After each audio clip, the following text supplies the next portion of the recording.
Greetings, Seeker. Before I get started, I just wanted to say thank you to each and every one of you that have ever taken any time out of your day to stop by, check out, or listen to one of my review vids or any of my gameplay vids. It means a lot to me that you would actually take time out to do that. The channel is growing, and I certainly appreciate everything that you guys have done to help out with that. So without further ado, we're going to be taking a look at Sniper Ghost Warrior contracts, and this is going to be more or less an off-the-cuff review. I'll try to keep it short. If you're not familiar with Sniper Ghost Warrior in this series, it's made by CI Games. They did Sniper Ghost Warrior 3 and obviously the previous two. Sniper Ghost Warrior 3 launched about 3 or 4 years ago. Had some bugs, and I enjoyed the game.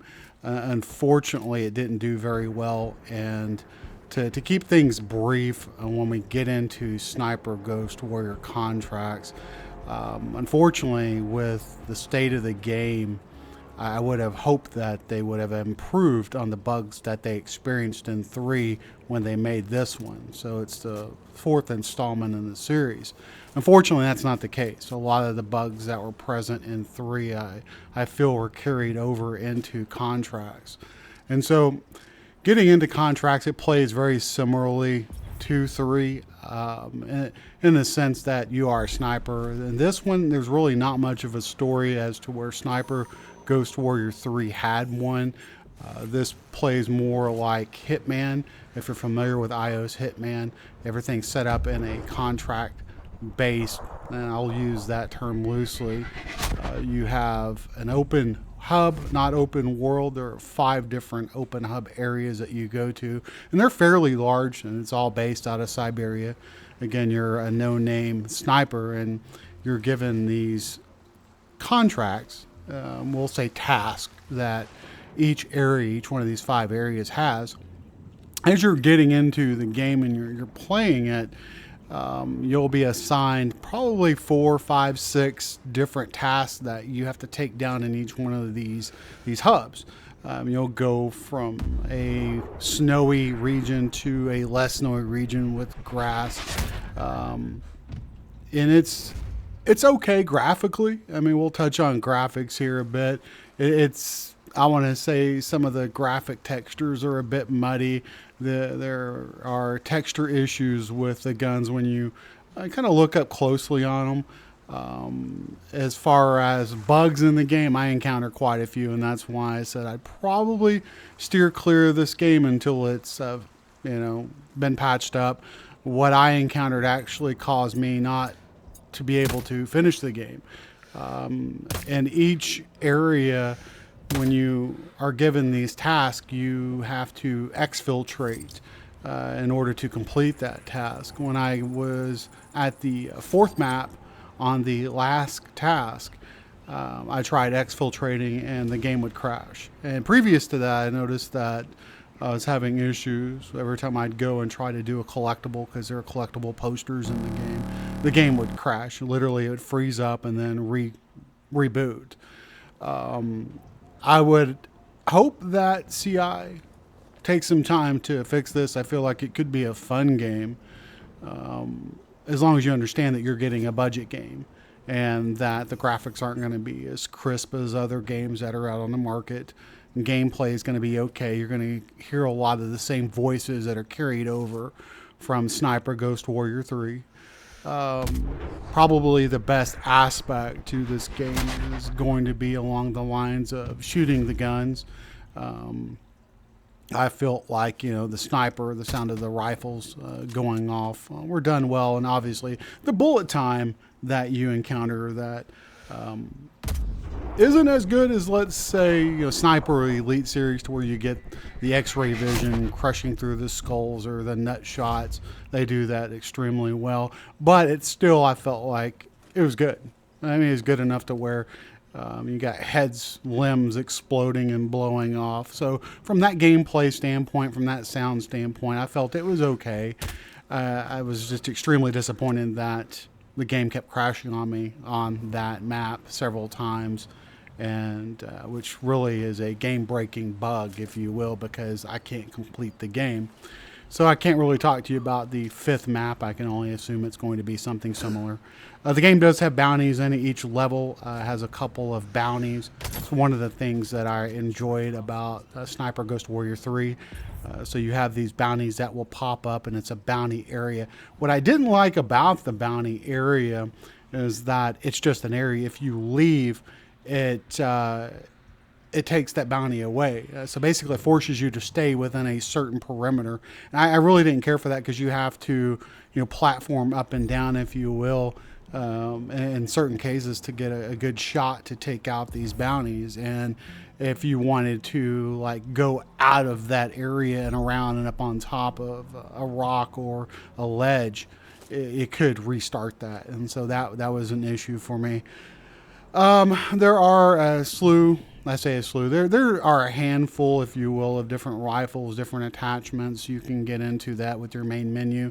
One of the issues, speaking of menus, that I didn't care for was being able to change guns on the fly.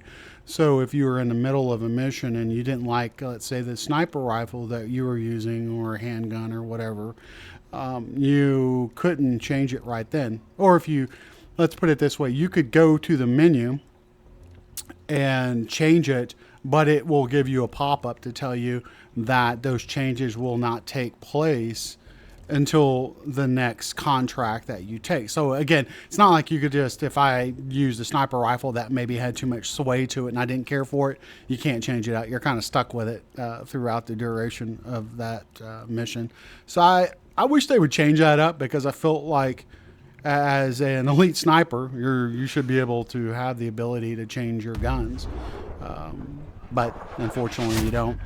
Let's see, there are refill stations that are spread throughout each hub area. So if you run out of ammo, you can obviously pick up ammo. You can swap out mines, grenades, smoke grenades, things of that nature. As far as the weapons and the actual weapons in the menu, or skills. Let's go back to that for a second. As far as skills are concerned, you do have skill upgrades that affect your sniper, your character. You have skill upgrades that affect different aspects of camouflage, things of that nature. It's kind of limited, and there isn't a whole lot there, and basically you have to complete certain tasks or accrue money, in-game money, if you will, in order to, or points, to purchase those abilities. But overall, I'd say it was okay. It wasn't anything that kind of like just like, oh, wow, I really had to have a certain skill that made a drastic improvement or difference in my style of gameplay. So it's there. It's just it's not as heavily introduced to some of the other games out there, are heavily involved, that really makes you feel like, yeah, I really need these skills in order to do the game.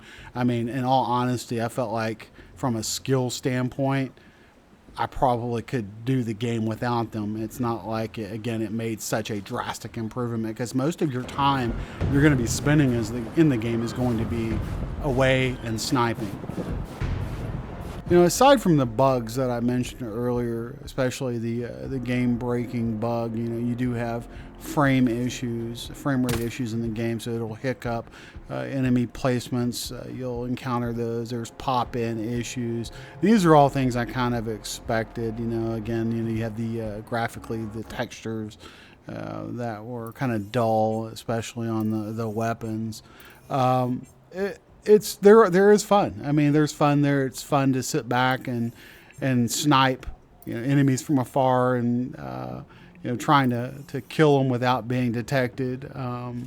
So I think that if you go into the game with a low expectation, it shouldn't disappoint you.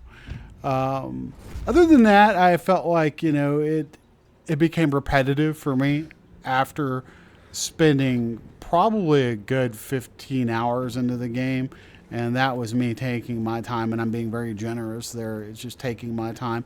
Each hub area, it can last you from an hour and a half to 2 to 3 hours, predicated on how slow you go, how many times you gotta restart, things of that nature. So overall, if you're a completionist, you're probably going to spend anywhere from 20 to 30 hours in the game. I think 30 is probably going to be pushing it. I'd say you're more along the lines of about 25. But overall, it's one of those games that I just, at this point in time, I can't recommend. It needs a slew of patches, and while I understand the game can be had for about $30 US, I wouldn't even spend half of the amount on it at this point in time. So I'll be kind of curious to see what you guys think. If you played the game, what system you played it on, if you're playing it on PC, if you're playing it on console, if you had any issues, if you enjoy the game or dislike the game, please feel free to leave comments in the comment section down below. And I guess one last thing I do want to point out, I was told that on the PC version of the game, you can adjust like your film grain and motion blur. Unfortunately, these options are not available on the console version, and I did play this on the Xbox One X, so that's something to be aware of. I didn't feel like the motion blur was overly used, but there were issues there at times, and I felt like I wish I had the ability to turn it off, and unfortunately I didn't. Anyway, that's it for me. Let me know what you think, if you've played it, if you haven't played it, and if it's something that you might be interested in, or if you just really don't give a shit at this point. So hopefully you guys enjoy the rest of your, if you're on Christmas vacation or holiday vacation, and then until the next time, you guys peace out and enjoy the rest of your week.